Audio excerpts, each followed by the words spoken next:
paglaki ko po, parang gusto ko na po makaganti sa nanay ko na ang reaksyon po, gusto ko na po siya ipablatter sa pulis. Ganito talaga yung kahirap na lalakitan mo muna. Iniwanan kami ng nanay namin na. Sa isang malayong lugar at sa gitna ng kagubatan, may nakatirang magkakapatid na iniwan ng kanilang ina upang ipagpalit sa ibang pamilya. Pinatira lamang sila sa bahay na ito. Sila ang magkakapatid na iniwan ng kanilang ina. Malayo, madulas at maputik ang mga daan. Pero hindi ito naging hadlang upang marating ang kanilang kinaroroonan. Ayan, at sobrang layo ng lakad natin. Kailangan natin magpahinga. Dahil ang layo pa ng pupuntahan natin, dun pa sa bundok.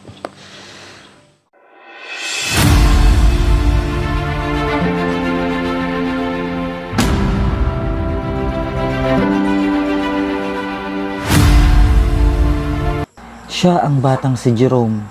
8 taong gulang pa lamang siya. Ngunit siya na ang tumatayong magulang sa kanyang mga kapatid. Naabutan namin siya na naghahanda na ng kanilang hapunan. Puso ng saging at talbos ng patola ang kanilang ulam sa gabing ito. Naghugas na rin si Jerome ng bigas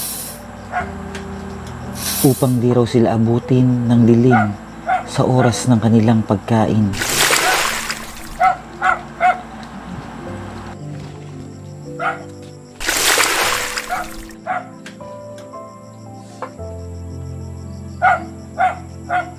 Agad-agad na din itong nagpaliyab ng apoy gamit ang mga kahoy.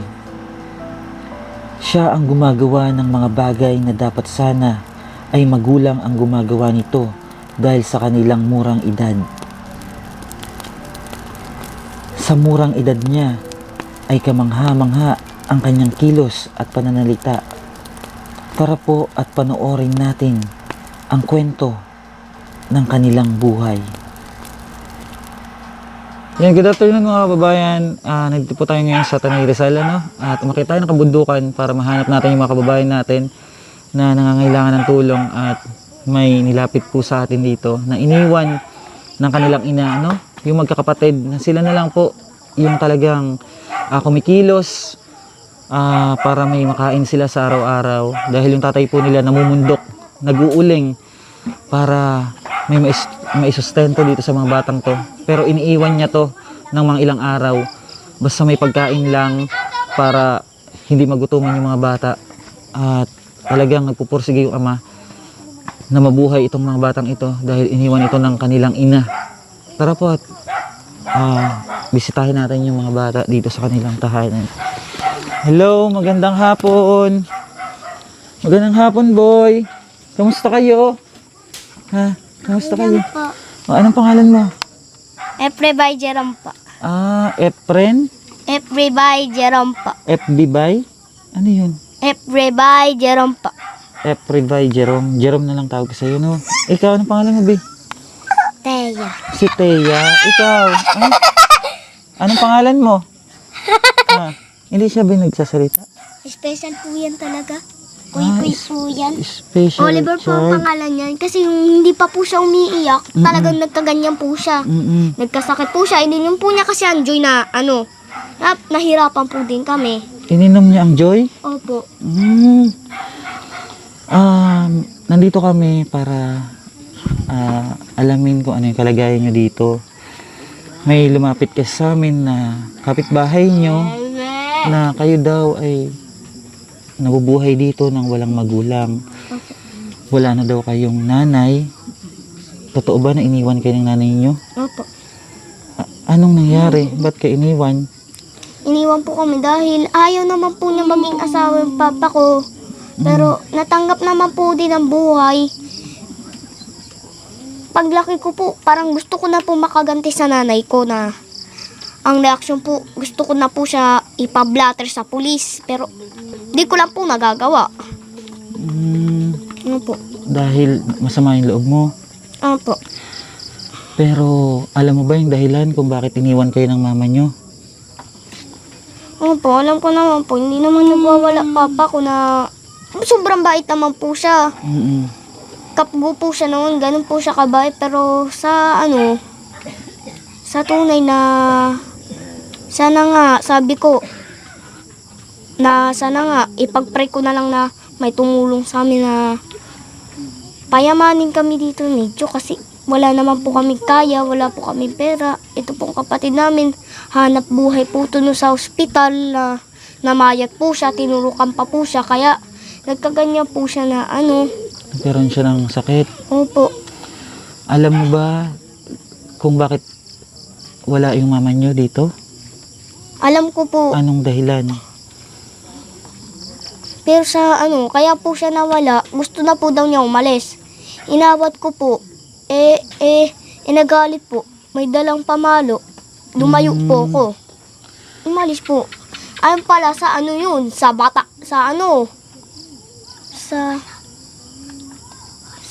Batangas. Isabi ko, Nag-aano dun sa Batangas ang mama mo? ayun po, Ano, nagtatrabaho ba? pakyaw po. Pakyaw sa mga tanim, kaso wala, may asawa naman po siya. Di naman po talaga kami pumayag na magkaasawa siya dun. Ah, Yung lolo ko naman po sabi, umalis na tayo dito. Wala naman tong kwentang, kababayan, umalis na tayo dito. Wala, umalis din, lolo ko, ate ko, tas yung kapatid ko. sinama ng mama mo. Opo, Ibig sabihin si mama mo sumama na sa iba. opo, May pamilya na siyang sarili. opo, At iniwan kayo sa ganitong kalagayan. opo. Yung papa mo nasaan? Nandun po sa ulingan. Oo, sa ulingan. Opo. Oh, at sabi po ng mga kapitbahay, ang papa po ng mga batang ito ay umaalis dito sa bahay na to para mag-uling. Pero ilang araw po bago siya makabalik.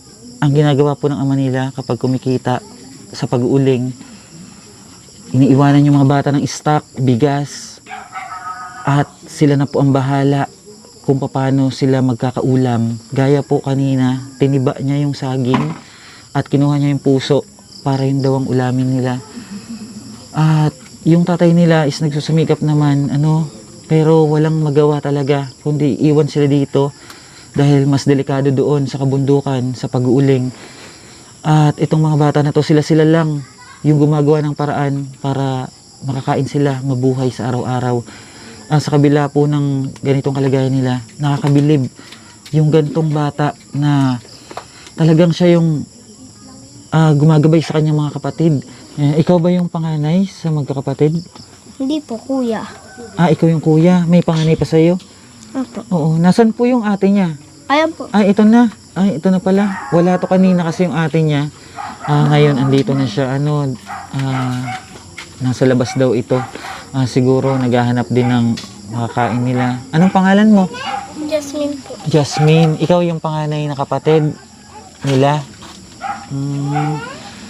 At kamusta yung buhay niyong magkakapatid? Umiiyak po. Jasmine, bakit? Ba't umiiyak ka? Ha? Harap ka dito, Bi. Harap ka. Bakit ka umiiyak? Ha? Bakit? Ha? Bakit ka naiyak? Kamusta yung buhay niyo magkakapatid? Okay lang. Pero ba't naiyak ka? Miss ko na po siya si mama. Namiss niyo yung mama niyo? Di kasi yung pa din umiiyak ka. Umiiyak na tong mga kapatid niya. Namiss niyo yung mama niyo? Upo ka dyan, ate. Sige, upo ka dyan kay sa kapatid mo. Sige na. Parang gusto ko na Upo po, ka di dyan. mapaiyak. Yan, umiiyak sila kasi namiss na nila yung nanay nila. Talagang mahirap na walang nanay, no? Walang ina, nagagabay sa iyo kapag may sakit ka, may nararamdaman ka. At lalong-lalo na yung time na kakain na, may paghahainan ka ng nanay mo. Kaya, ganun siguro nasasaktan yung mga bata sa hirap nila. Tinitibayan lang po namin ang sakit namin. Ate po namin, tinitibayan din. Tinitibayan din yung Kasi- loob ng ate mo. Opo. Sa ganun naman po, kasi gawa ng namin, nagsusuka naman po ko. Tinitibayan po ng ate namin. Pag may sakit kayo, Opo. bilib ako sa mga batang to, nakakaya nila yung ganitong sitwasyon. Gaano kahirap yung buhay nyo na walang nanay? Mahirap po sobra kasi wala po kami nanay na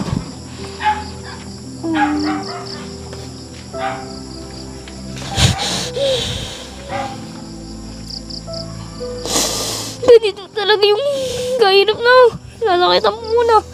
Iniwanan kami ng nanay namin na wala naman pong magawa. Wala naman po kasalanan ng papa namin. Iniwan kayo sa ganong paraan? Papaiyak ako dito sa mga batang to.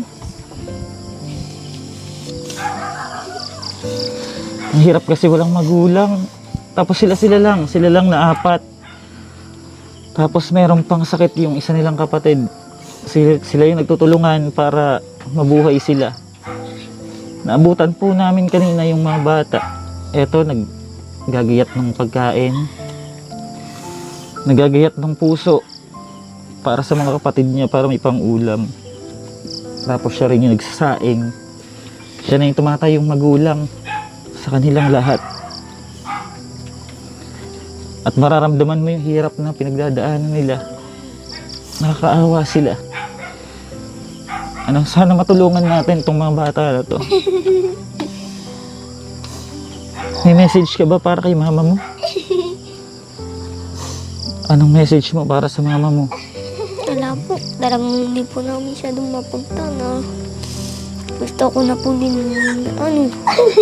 mapunta. Pero wala po kaming kontak sa mama namin para mapunta namin. Wala kang contact. Hindi niyo siya makausap. Ikaw, be, may message ka ba para kay mama mo?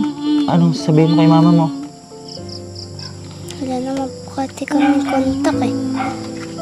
Malay mo, napapanood niya to. Anong masasabi mo kay mama? Nanghiwalay po siya ng iba. Nanghiwalay ng iba. Na lalaki. Sumama sa ibang lalaki?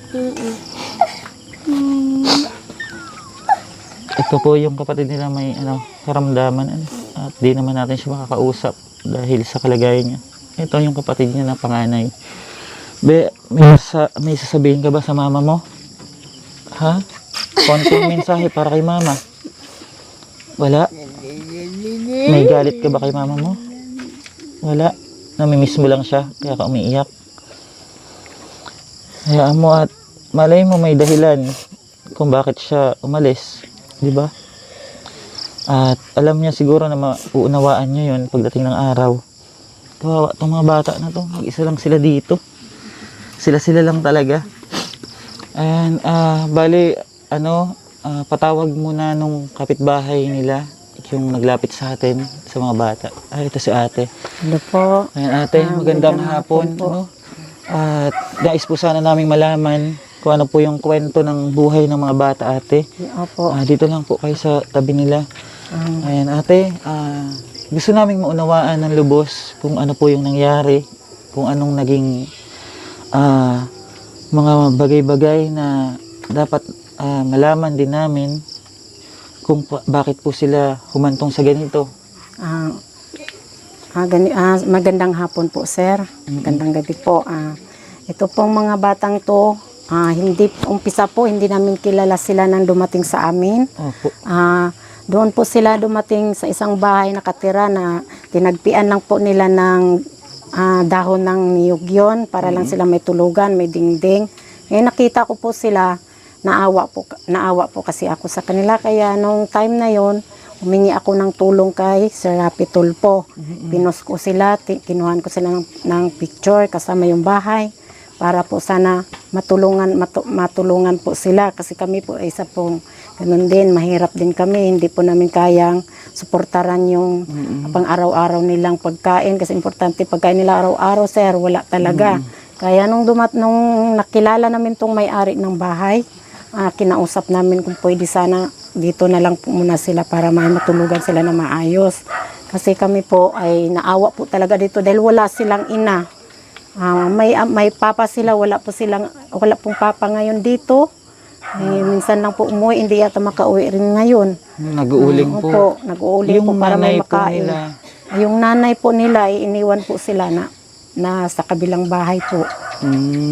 Kasama po, abali-anim po to silang lahat. Yung dalawa ang kasama ng nanay. Itong mga maliliit ang nasa ama. ang iniwan. Opo, kaya yung ama mahirapan talagang magtrabaho ng dire-diretso. Kaya yung tatay nila umaalis, nag-uuling, babalik kapag tapos na yung uling. Opo, uuwi din po ilang Uuwi. araw, ilang gabi. Tapos Uuwi. babalik uli doon. Babalik na naman. Tapos talagang sila na lang yung sila na lang po dito. nagtutulungan. Opo, sa gabi sila lang At din. itong bata na to, siya ang Ayan po ang maasahan siya po ang sa... nagsasaing, nagluluto. Sa murang edad niya, 8 years old ka? 8 years old. Sa murang edad niya, 8 taon pa lang siya. Pero kung kumilos siya, parang isa na siyang magulang.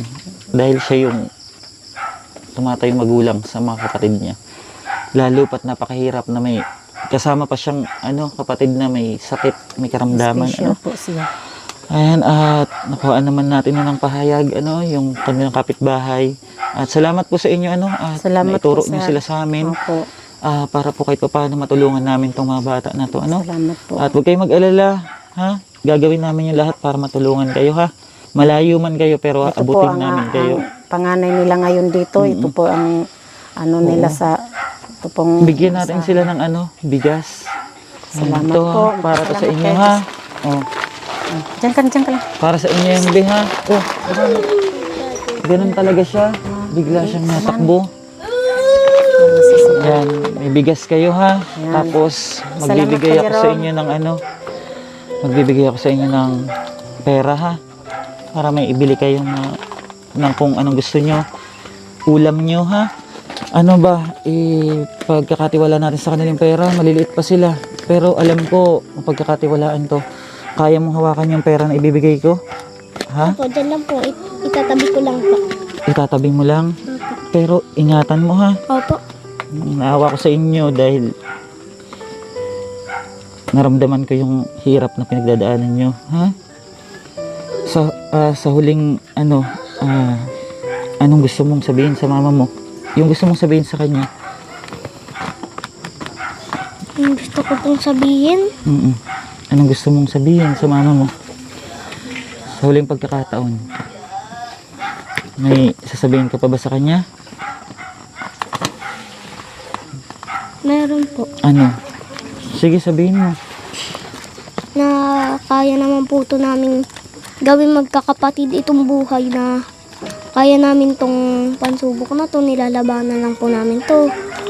Kasi nagpe-pray lang po kami, gamit ng paraan sa pagpe-pray, nagsisimba po kami kung nandiyan po kasi ang pastor. Dinadalo po kami dito na may dalang tinapay, binibigyan po kami, pero sa reaksyon na nagbibigayan po sila sa charge, doon po kami mga nagpe-pray, nagtitraining pa po kami ng pagdadasal sa Diyos. Tama yun. At saka po kumakanta kami ng magpe-pray din sa Diyos na manalig lang po kami na kahit ganong kabigat na marunasan namin na kaya kami nagkaganito para makaya namin itong buhay. Tama yun, ha? At gusto kong payuhan kayo na kahit anong mangyari, huwag kayong magalit sa nanay nyo, ha? Huwag kayong magtatanim ng sama ng loob dahil siguro ginawa niya yun dahil may dahilan, ha?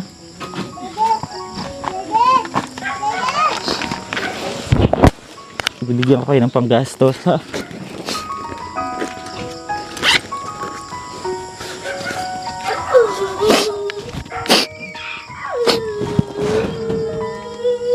Dahil mabuti kang bata, masipag ka, mahal mo yung mga kapatid mo. 1,000, 2,000, 3,000, 4,000, 5,000, 6,000, 7,000, 8,000, 9,000, 10,000 para sa iyo. Ha? Sana makatulong yan sa inyong magkakapatid, ha? Ingatan mo yan.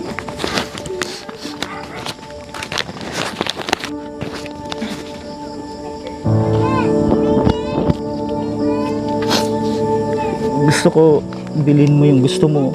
Bili ka ng masarap na pagkain, pakainin mo yung mga kapatid mo, ha? At babalikan ka namin dito, ha? Ha? Yung mga kababayan, maraming salamat po sa inyo. At ito po yung kwento ng buhay ng magkakapatid na to. Sana dumating yung panahon na maging maayos sila. At maging buo ulit yung pamilya nila.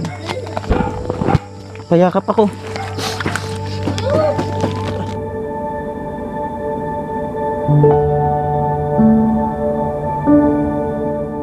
Mag-iingat kayo, ha. At pagpatuloy mo lang yung ginagawa mo, ha. May biyaya sa isigad dahil mabait kang kapatid, ha. Alagaan mo sila, lalo na yung isa, ha? Kapatid niya po na may kapansanan, ganyan po lagi daw, biglang natakbo.